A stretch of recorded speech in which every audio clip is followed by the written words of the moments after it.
Once again welcome to all student to my lectures और मेरे जो है यूट्यूब चैनल पे। और मैं आप सभी को यही बोलना चाहूँगी, always believe in your self. जो भी करे और अच्छे से करे। तो अभी हम लोग जो है अपना लेक्चर कंटिन्यू करने वाले हैं।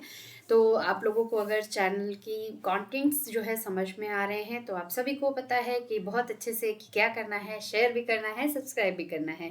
तो चलो आज हम जो है कंटिन्यू करेंगे। पता है आपको कि आगे हम क्या कंटिन्यू करने वाले हैं।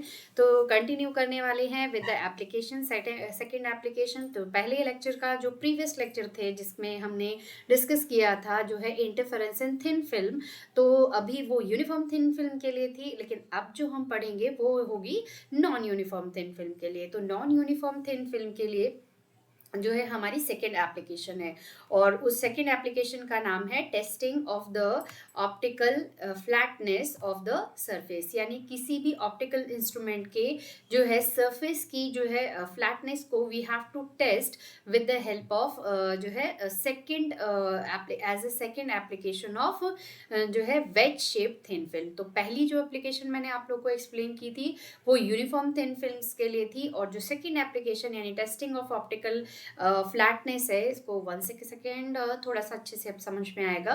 तो ये जो है wedge shape thin film interference से रिलेटेड है। तो ये आई होप ये आपको बहुत अच्छे से क्लियर हो गया होगा कि जो अगर जो है अगर आपको ये पूछा भी जाए तो ये बहुत अच्छे से क्लियर है कि पहली जो यानी जो हमने पढ़ी थी नॉन रिफ्लेक्टिंग कोटिंग, वो यूनिफॉर्म थिन फिल्म से रिलेटेड थी। और ये जो हम पढ़ रहे हैं अब testing of optical flatness, that is related to the wedge shape thin film. अब ये जो वेज शेप थिन फिल्म है, बेसिकली इनका यूज जो है हम किसी भी जो है ऑप्टिकल इंस्ट्रूमेंट के सरफेस की फ्लैटनेस को टेस्ट करने के लिए यूज करते हैं। तो करते कैसे हैं पहले वो हमें समझना होगा। बहुत ही कॉमन चीज है। हम क्या करते हैं कि हमें पता है कि जो है वेज शेप थिन फिल्म में both the layer are having some जो है यहाँ पर हैविंग सम जो है एंगल ऑफ जो है ये जो है angle of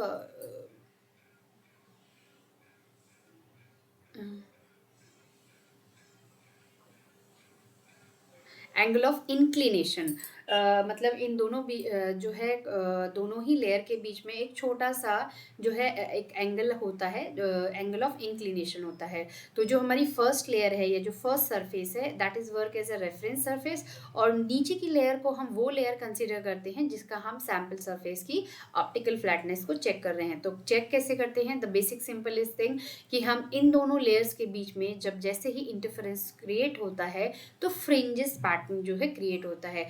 through this fringe pattern we have to seen कि how is that the sample surface. That's quite easy, आपको बहुत इजीली समझ में आ जाएगा कि simple the method is that कि हम यहाँ पर फ्रिंज पैटर्न की हेल्प से फाइंड आउट करते हैं the testing of the optical flatness कि how they are flat or how the surface of the optical instrument. So as you can see that in the first figure, the surface sample surface is a plain one. The fringe pattern will be also the straight line. That means these straight line will show you कि the sample surface is a flat one. तो I hope कि ये चीज़ आपको समझ में आ रही है वो चीज़ है। Now we have considered the second one. Second one is we have considered जो हमारा sample surface है that is in the form of the concave shape, and the जो भी हमारा फर्स्ट लेयर है that is a reference surface.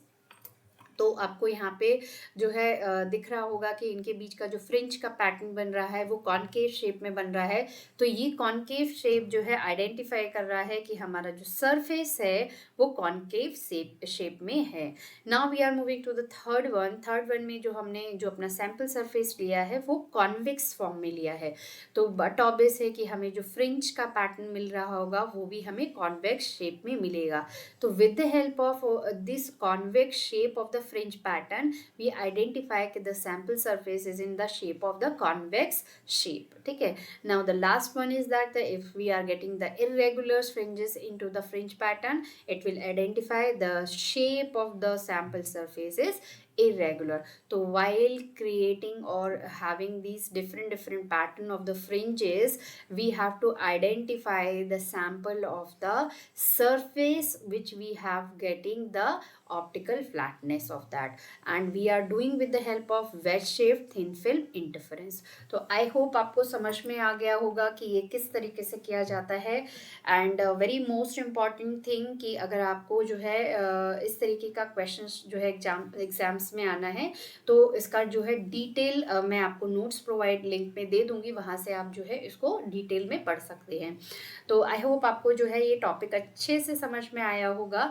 अब अगर आपको इसी तरीके के और भी टॉपिक्स को कंटिन्यू करना है तो मेरे चैनल को सब्सक्राइब करते जाइए और शेयर भी करते जाइए। एंड वन मोर थिंग कि मैं बहुत ही जल्दी आपके लिए एक जो है वीडियो डालने वाली हूँ जिसमें हम बात करेंगे कि किस तरीके से हम जो है एग्ज़ाम यूनिवर्सिटी के जो है क्वेश्चन पेपर्स को सॉल्व करें और अच्छे से अच्छे मार्क्स को जो है कवर अप करें। तो आई होप आप सब्सक्राइब करते रहें जिससे आपको मेरे चैनल में अपलोड होने वाले सारे वीडियोस का सीक्वेंस जो है कंटिन्यूएशन में मिलता है। Thanks for watching.